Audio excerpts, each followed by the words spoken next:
နေတဲ့နှစ်သူမှာ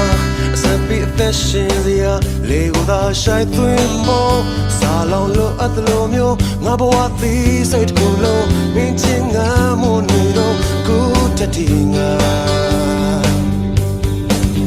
အစာဘုံမရှိတော့လို့ခိုးဝဲရ